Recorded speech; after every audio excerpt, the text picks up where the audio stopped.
नमस्कार दोस्तों, आज मैं आपको एक कहानी सुनाने जा रहा हूँ जिसमें ईश्वर की योजना का सही अर्थ समझाया गया है। अर्थात आप स्वयं को बलवान समझिए, न कि कमजोर। एक समय की बात है, एक गांव में एक बहुत आलसी आदमी रहता था। वह बिना मेहनत किए खाना पाने की कोशिश करता रहता था। एक सुबह जब वह गांव के पास घूम रहा था, उसने कुछ सेब चुराने का फैसला किया। जैसे ही उसने एक सेब तोड़ने की कोशिश की, एक किसान ने उसे देख लिया और उसकी ओर आने लगा। आलसी आदमी डर गया और पास के जंगल में छिपने के लिए भाग गया। जंगल में चलते हुए उसने देखा कि एक बूढ़ा भेड़िया था जिसके केवल 2 पैर थे। आदमी ने सोचा कि वह भेड़िया केवल 2 पैरों के साथ कैसे जीवित रह रहा है।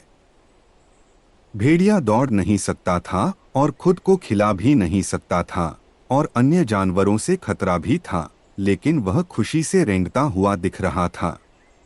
अचानक उसने देखा कि एक शेर भेड़िए की ओर मांस का टुकड़ा लेकर आ रहा है। आलसी आदमी खुद को बचाने के लिए एक पेड़ पर चढ़ गया, लेकिन भेड़िया वहीं रहा क्योंकि वह भाग नहीं सकता था। आदमी की आंखें फटी रह गईं जब उसने देखा कि शेर ने भेड़िए के लिए मांस का टुकड़ा छोड़ दिया। आलसी आदमी को ईश्वर की लीला देखकर खुशी हुई। उसने सोचा कि ईश्वर हमेशा अपने सृजन की देखभाल करने की योजना बनाते हैं। फिर उसने विश्वास किया कि ईश्वर ने उसके लिए भी कुछ योजना बनाई होगी, इसलिए उसने किसी के द्वारा उसे खाना खिलाने के इंतजार में बैठने का फैसला किया। वह इंतजार करता रहा। 2 दिन तक बिना कुछ खाए वहीं बैठा रहा। आखिरकार भूख सहन नहीं कर सका और वहां से चला गया। रास्ते में उसे एक बूढ़े साधु मिले।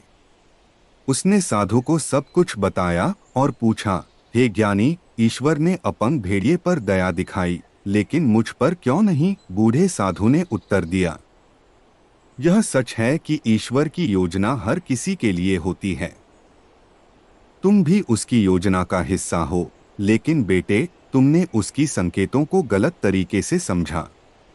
वह नहीं चाहते थे कि तुम भेड़िए की तरह बनो, वह चाहते थे कि तुम शेर की तरह बनो। जीवन में कभी कभी हम ईश्वर के संकेतों को गलत समझ लेते हैं और उन्हें गलत तरीके से लेते हैं। लेकिन निराश मत हो, शायद अपने जीवन के बारे में सोचो और सोचो कि तुमने ईश्वर के संकेतों को अपने जीवन में कहाँ गलत समझा है। कहानी का अर्थ है कि ईश्वर की योजना को सही अर्थ समझें।